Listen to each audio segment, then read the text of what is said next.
العالمين والصلاة والسلام على سيد المرسلين وعلى آله وصحبه أجمعين أما بعد قال الله عز وجل في القرآن المجيد والفرقان الحميد أعوذ بالله من الشيطان الرجيم بسم الله الرحمن الرحيم هو الذي جعل الشمس ضياء والقمر نورا وقدره منازل لتعلموا عدد السنين والحساب ما خلق الله ذلك إلا بالحق يفسر الآيات لقوم يعلمون صدق الله العظيم.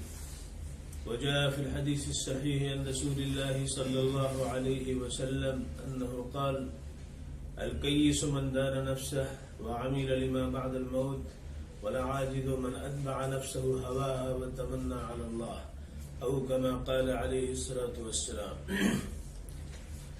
بزرگان محترم، اللہ عز و جل نے دنیا کے اندر اپنی ذات والا صفات پہ بہت سی نشانیاں پیدا کی ہیں.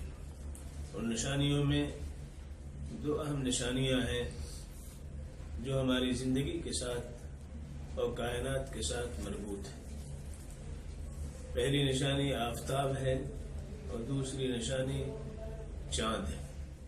اللہ تبارک و تعالی نے اپنی دیگر نشانیوں کے تذکرے کے ساتھ سورہ یونس کے اندر مخصوص انداز میں یہ فرمایا کہ وہی وہ ذات ہے جس نے سورج کو روشن بنایا اور چاند کو نورانیت بخشی اور ان کے لیے منازل طے کیے تاکہ تم سالوں کے حساب کو سمجھ سکو.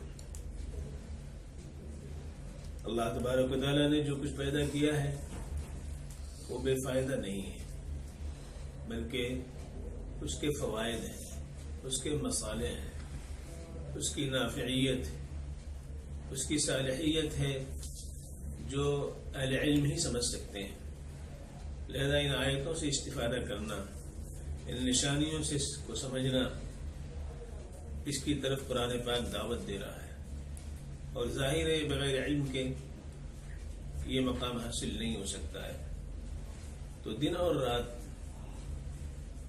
اللہ تبارک و تعالیٰ نے اس کی گردش کو قائم کیا اور ایک دوسرے کے ساتھ اس کو مربوط کیا ہے.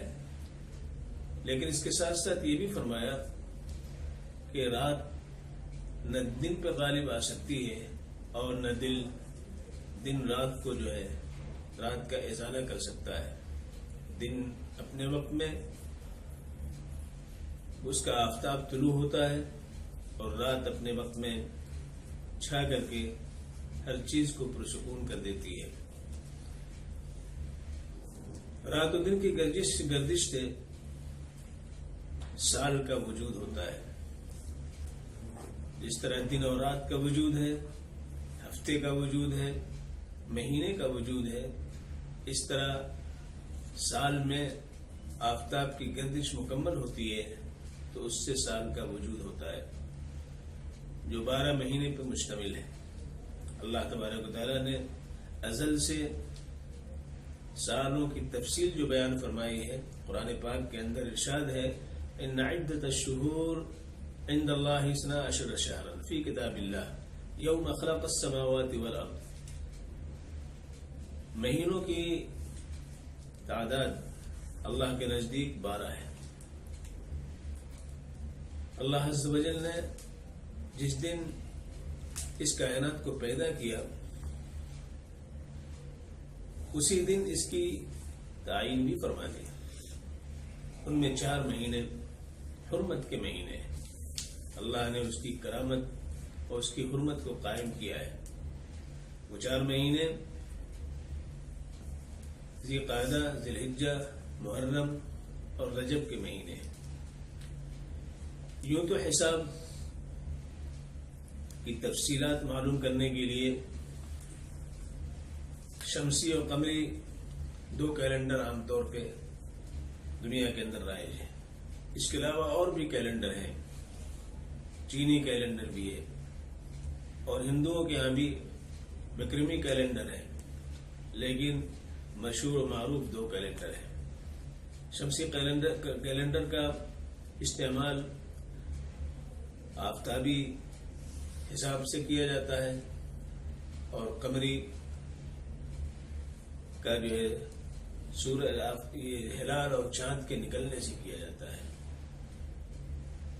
سال کی تکمیل قمری کیلنڈر کے اعتبار سے بھی ہوتی ہے اور اس کا آغاز بھی اسی کے ساتھ ساتھ ہوتا ہے، اور سورج یعنی شمسی کیلنڈر کے اعتبار سے بھی سال کی تکمیل اور اختتام ہوتا ہے اور اس کا آغاز بھی ہوتا ہے۔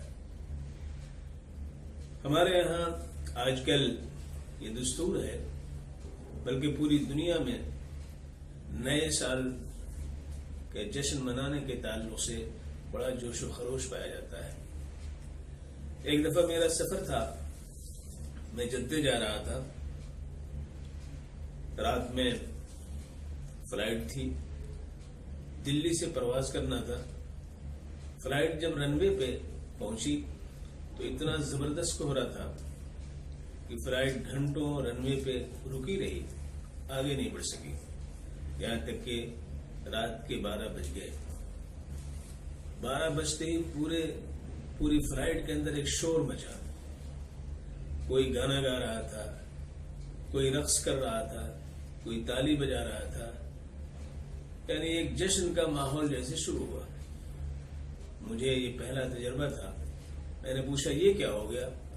معلوم ہوا کہ یہ نئے سال کا جشن ہے، آج 1 تاریخ جنوری کی شروع ہو رہی ہے، 12 جب بجتے ہیں اور اس کے بعد پھر نیا سال کا آغاز ہو جاتا ہے۔